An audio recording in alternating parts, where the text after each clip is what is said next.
থাকে তাহলে আমরা কী করবো, আবার প্রোগ্রাম পেজে চলে আসবো, তাই না? আচ্ছা, এখন সবার জানার জন্য এটা ইন্টারেস্টিং বিষয়, সেগুলো আমরা যখন এমডিআই মোডে গিয়ে দেখি এখানে যে কোডের লিস্ট আছে, মডাল যে কোডগুলোর লিস্ট আছে, কোন গ্রুপ থেকে কে অ্যাক্টিভ বর্তমানে, সেটা কি কেবল এমডিআই মোডের বেলায় প্রযোজ্য? তা কিন্তু নয়, সেটা অটো মোডের বেলায় প্রযোজ্য। ঠিক একই লিস্ট আমরা অটো মোডে গিয়েও দেখতে পাবো, কিন্তু কাজ করতে হবে আমাদের, সেটা হলো চেক পেজে যেতে হবে। এটা হলো আমাদের ফাইনাল যে আলটিমেট একটা লোকেশন, যেখান থেকে আমরা সমস্ত কিছু মনিটর করতে পারবো। এটা যদি ইতোপূর্বে দেখানো না হয়ে থাকে তাহলে আজকে থেকে আমরা এটাই প্র্যাকটিস করবো। ইতোপূর্বে আমরা কি করলাম, পজিশন পেজে গিয়ে আমরা এই পেজে সমস্ত কিছু একসাথে দেখতে পাচ্ছি, কিন্তু this is all about positions. কিন্তু আমরা যদি প্রোগ্রাম এবং পজিশন এবং যে কোডগুলোর লিস্ট একসাথে দেখতে চাই তাহলে আমরা প্রোগ্রামে যাব, একটা অটো মোডে থাকবো, তারপর প্রোগ্রাম পেজে যাব।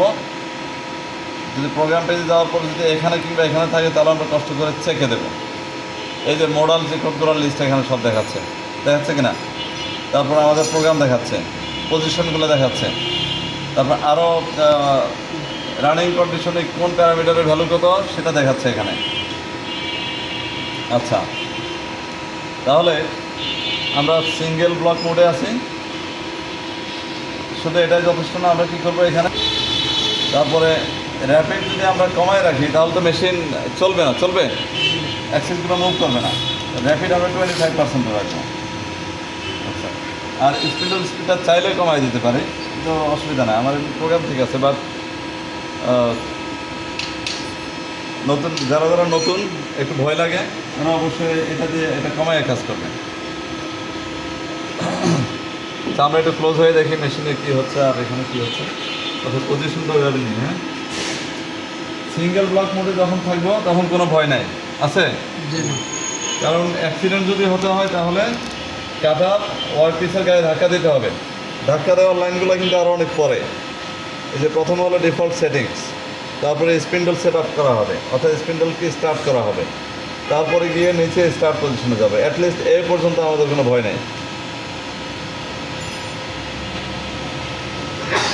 ঠিক আছে? চালু হয়ে গেল।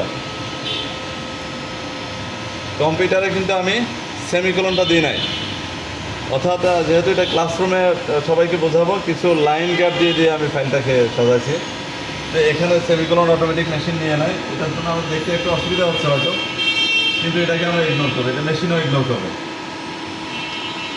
আর এটা কি লাইন, এই যে ফার্স্ট ব্র্যাকেটের ভিতরে যে লাইনটা দেওয়া আছে এগুলোকে বলা হয় যে কমেন্ট। কমেন্ট হলো আমাদের বোঝার জন্য, বিশেষ করে ছাত্রদেরকে বোঝানোর জন্য এটা এভাবে দিয়ে রাখছে যে এই তিনটা লাইনের কাজ হলো, এই দুইটা লাইনের কাজ হলো, সরি এই প্রথম লাইনটা কিছু সেটিংস, ডিফল্ট সেটিংস আমি অন অফ করে রাখলাম।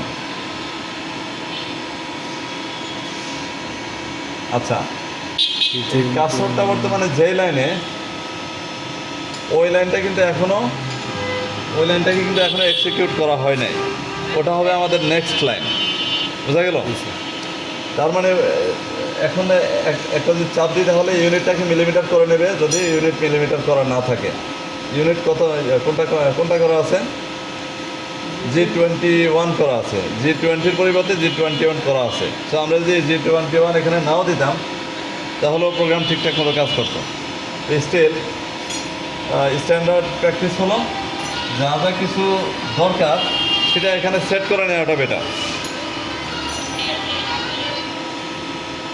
হয়ে গেছে? হ্যাঁ, তারপরে G28 U0 W0 এটা দিলে এখন কী হতে যাচ্ছে, হোমে চলে যাবে। আচ্ছা, এটা নর্মালি সেফ কোনো প্র্যাকটিস না, যে এখন যে অবস্থায় আছে কাটার, এই অবস্থা থেকে সরাসরি হোমে পাঠিয়ে দেওয়া। কিন্তু আমাদের এখন জব যে কন্ডিশন আছে আমরা দেখতে পাচ্ছি এখান থেকে সরাসরি হোমে গেলে কোনো অসুবিধা নাই, কিন্তু আমরা যখন রিয়েল ফিল্ডে কাজ করতে যাব তখন এটার সাথে অন্যান্য বিভিন্ন কিছু লাগানো থাকতে পারে, বা কাঠার ভিন্ন ধরনের এটা কাটার লাগানো থাকতে পারে, কিংবা টেল স্টক সামনে এসে থাকতে পারে না? তো সেক্ষেত্রে ম্যানুয়ালি আমরা একটু ফাঁক করে নিয়ে তারপর আমরা এই প্রোগ্রামটা চালাবো, যাতে করে হোমে যাওয়ার সময় কোনো কিছুর সাথে ধাক্কা না লাগে। স্টিল এটার বেলায় কোনো সমস্যা নেই, আমরা এখন দিলাম। হ্যাঁ, র্যাপিড কমানো আছে যেটা সেটা আস্তে আস্তে যাবে।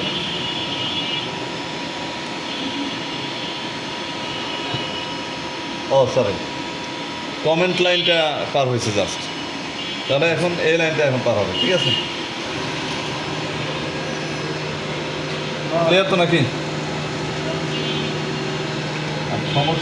সমস্যার পেজ আসবে যখন আমরা মাস্টার ক্যাম্প থেকে প্রোগ্রাম দেবো সরাসরি, অনেক ধরনের অমিল থাকবে এই মেশিনের সাথে, সেটাও আমরা ক্লিয়ার করে দেবো। আচ্ছা, এইবার টুল চেঞ্জ করা হবে। টুল নাম্বার 3, অফসেট নাম্বার 3, ক্লিয়ার নাকি?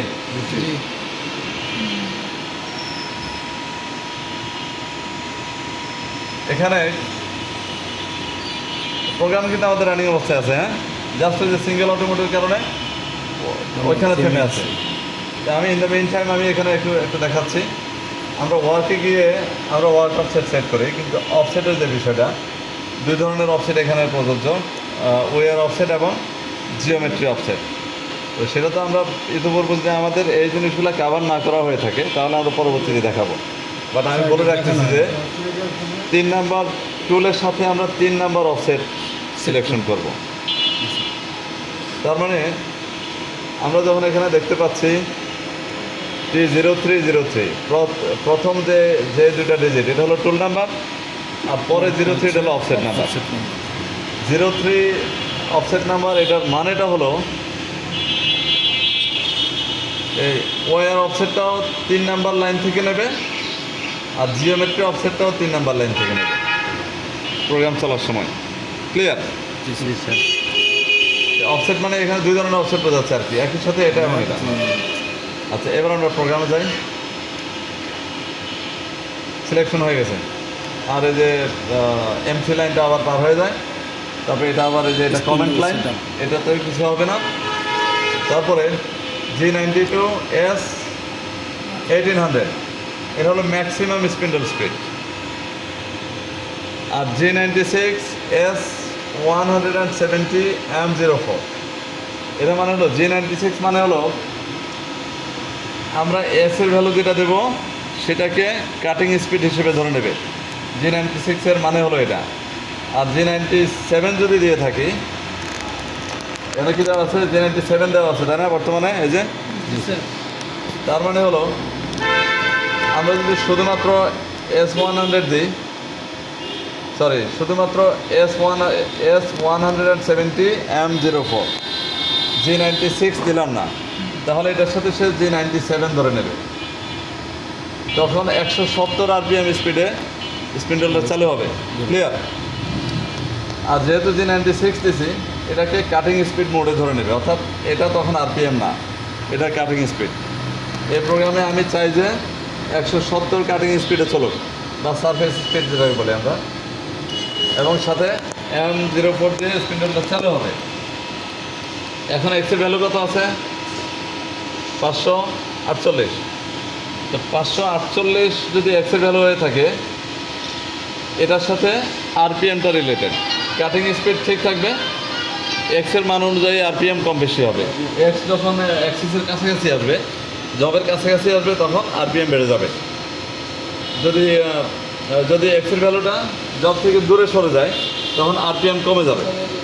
এই কারণে আমরা দেখবো এটা যখন আমরা চাপ দিব, তখন দেখবো যে আস্তে আস্তে আস্তে আস্তে করে, কারণ আমাদের সেন্টার থেকে কিন্তু এক্স অ্যাক্সিস অনেক দূরে আছে, তাই কি না? আচ্ছা, তত বাড়বে। এখন কাছে আস্তে আস্তে যখন সেন্টার পর্যন্ত আসবে, সেন্টারের কাছাকাছি আসবে, বাড়তে বাড়তে যখন এই যে 2000, 3000, 4000, 5000 পার হয়ে যাবে, তখন মেশিন সাপোর্ট করবে না। এই জন্য আমরা একটা সেফটি দিয়ে দিলাম G92 দিয়ে। G92 মানে হলো স্পিন্ডল স্পিড ক্ল্যাম্প। ক্ল্যাম্প মানে কি? আটকানো। অর্থাৎ আমরা স্পিড ক্ল্যাম্পিং করে দিলাম, মানে স্পিডটা এই যে এই জায়গায় ফিক্স করে উপরে আর উঠবে না। আচ্ছা, তাহলে আমরা এই স্পিড ক্ল্যাম্পিংয়ের লাইনটা এক্সিকিউট করি আমরা, ঠিক আছে? ওই লাইনে কিন্তু স্পিন্ডল ঘুরলো না, কারণ ওইখানে আমরা M4 বা এই ধরনের কিছু দিই না। এবার